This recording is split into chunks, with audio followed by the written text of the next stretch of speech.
এরপর আমরা 20 দাগের প্রশ্নটি নিয়ে আলোচনা করব। F X equal to X mod X অপেক্ষকটি এক্স ইকুয়াল টু 0-তে নিচের যে 4টে বিকল্প আছে তার মধ্যে কোনটি হবে আমাদের নির্ণয় করতে হবে।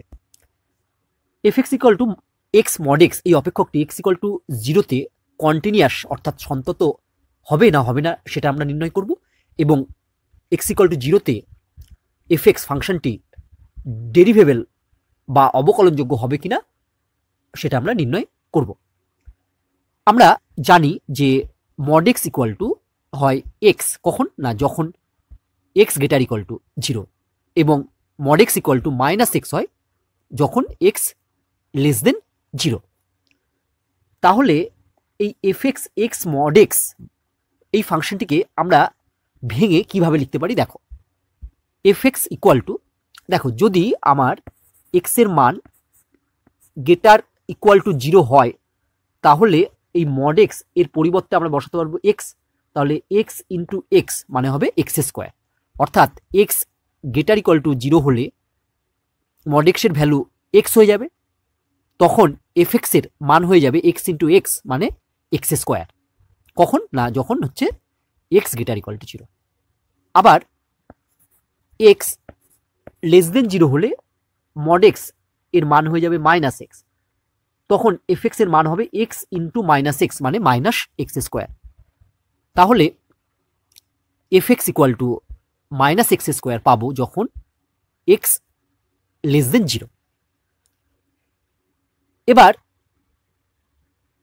আমরা কনসেপচুয়াল ভিডিওতে এই অঙ্কগুলো একবারে সঠিক পদ্ধতি মেনে করেছি, এক্ষেত্রে আমরা একটু শর্টকাট পদ্ধতিতে অঙ্কটি করব, তাহলে খুব তাড়াতাড়ি অঙ্কটি হয়ে যাবে। তাহলে আমরা এফ এক্স ফাংশনটি ভেঙে নিলাম। এবার দেখো আমাকে প্রশ্নে বলেছে যে এক্স ইকুয়াল টু 0-তে এই ফাংশনটি সন্তত হবে কিনা দেখি। এবার আমরা কি করব, এই এক্স স্কোয়ার এবং মাইনাস এক্স স্কোয়ার উভয় জায়গাতেই এক্স ইকুয়াল টু 0 বসিয়ে দেবো।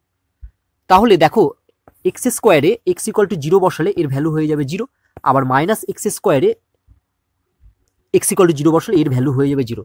দেখো এক্ষেত্রে উভয় ভ্যালু দুটোই সমান অর্থাৎ 0। তাহলে আমরা বলতে পারবো যে F X X equal to 0-তে সন্তত মানে কন্টিনিউয়াস। যদি এই দুটো ভ্যালু সমান না আসতো, আলাদা আলাদা হতো, তাহলে বলতাম এক্স ইকুয়াল টু 0-তে এফ এক্স ডিসকন্টিনিউয়াস বা সন্তত নয় বা অসন্তত। এরপর আমরা দেখব যে এফ এক্স এই অপেক্ষকটি এক্স ইকুয়াল টু 0-তে অবকলনযোগ্য হচ্ছে কিনা। এরপর আমরা এই এফ এক্স যে ফাংশনটি পেয়েছি তাকে আমরা ডেরিভেটিভ করব। তাহলে এফ এক্সকে ডেরিভেটিভ করলে আমরা পাবো F dash x equal two, এবার দেখো এই এক্স স্কোয়ারকে ডেরিভেটিভ করলে কত হয়, এক্স স্কোয়ারকে ডেরিভেটিভ করলে হয় 2x, যখন আমরা লিখব হচ্ছে এক্স গ্রেটার 0। এখানে মনে রাখবে যে এখানে কন্ডিশনটা এক্স গ্রেটার ইকুয়াল টু 0 ছিল, কিন্তু যদি তুমি ডেরিভেটিভ করো তাহলে কন্ডিশনটা ইকুয়াল টু সাইনটা বাদ চলে যাবে, শুধু গ্রেটার 0 হবে। এবার মাইনাস এক্স স্কোয়ারকে যদি আমরা ডেরিভেটিভ করি তাহলে আমরা পাবো হচ্ছে মাইনাস 2x যখন এক্স লেস 0। এরপর আমরা এই এক্স ইকুয়াল টু 0 2x এবং মাইনাস 2x উভয় ক্ষেত্রেই বসাবো। তাহলে দেখো 2x-এ এক্স ইকুয়াল টু 0 যদি বসাই তাহলে এর ভ্যালু হয়ে যাবে 0, আবার মাইনাস 2x-এও এক্স ইকুয়াল টু 0 বসালে এর ভ্যালু হয়ে যাবে 0। উভয় ক্ষেত্রেই আমরা দেখতে পাচ্ছি ভ্যালু দুটো সমান, তাই বলতে পারবো এক্স ইকুয়াল টু 0-তে এফ এক্স অপেক্ষকটি অবকলনযোগ্য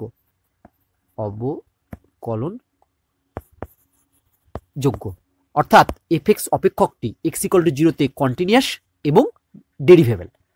তাহলে আমার সঠিক উত্তর হবে সি, সন্তত এবং অবকলনযোগ্য। যদি এক্ষেত্রে মান বসিয়ে ভ্যালু দুটো আলাদা আসতো তাহলে বলতাম যে এক্স ইকুয়াল টু 0-তে এফ এক্স অবকলনযোগ্য নয়। আশা করি শর্টকাট পদ্ধতিটি তোমরা ভালোভাবে বুঝতে পেরেছো।